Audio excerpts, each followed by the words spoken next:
আমাদের নেত্রী, বাংলাদেশের গণমানুষের নেত্রী, গণতন্ত্রের মাতা দেশনেত্রী বেগম খালেদা জিয়ার কবর জিয়ারত করার জন্য, তার স্মৃতির প্রতি শ্রদ্ধা জানানোর জন্য এখানেই শায়িত আছেন আমাদের শ্রমিক দলেরও প্রতিষ্ঠাতা শহীদ রাষ্ট্রপতি জিয়াউর রহমান বীর উত্তম। আমরা তাদের দুইজনের প্রতি শ্রদ্ধা জানিয়েছি, তাদের দুইজনের জন্য দোয়া করেছি আমরা। এবং আমরা এই দেশের যারা শ্রমজীবী মানুষ, আপনারা যারা সংবাদকর্মী, আপনারাও শ্রমজীবী মানুষ, আমরা এই মানুষ দুজনকে খুবই শ্রদ্ধা করি। দেশনেত্রী বেগম খালেদা জিয়াও শ্রমজীবী মানুষের জন্য অনেক কিছু করেছেন। ব্রিটিশ আমল থেকে যে শ্রম আইনগুলি ছিল, এর অনেকগুলি পরস্পর বিরোধী ছিল এবং এতগুলি আইন নিয়ে কাজ করা শ্রমিক আন্দোলনের জন্য এবং দেশের জন্য কষ্টকর ছিল। উনিই প্রথম 2006 সালে বাংলাদেশ লেবার কোড এটা প্রণয়ন করেন, অনুমোদন করেন।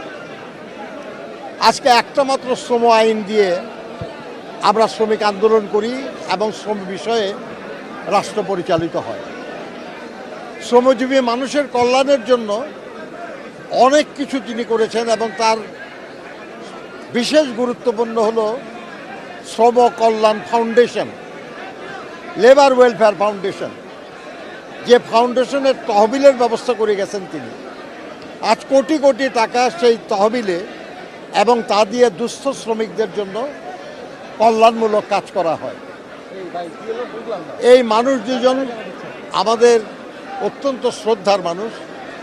আমরা তাদের আত্মার মাগফিরাত কামনা করি, আল্লাহ তাআলার কাছে প্রার্থনা করি আল্লাহ যেন তাদেরকে বেহেশত নসিব করেন,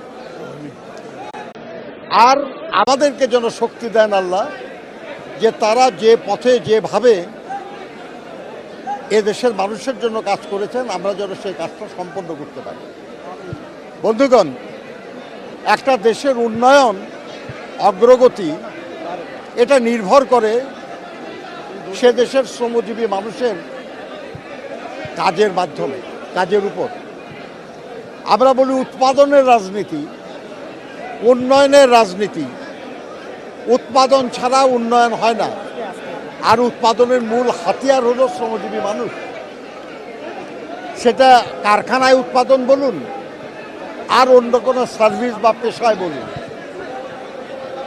এটা যেহেতু শ্রমজীবী মানুষ ছাড়া উন্নয়ন এবং সমৃদ্ধি আসে না, দেশের কল্যাণ হয় না, জনগণের কল্যাণ হয় না, সেহেতু সেই শ্রমজীবী মানুষকে যারা ভালোবাসতেন তাদের সবাই ভালোবাসা উচিত।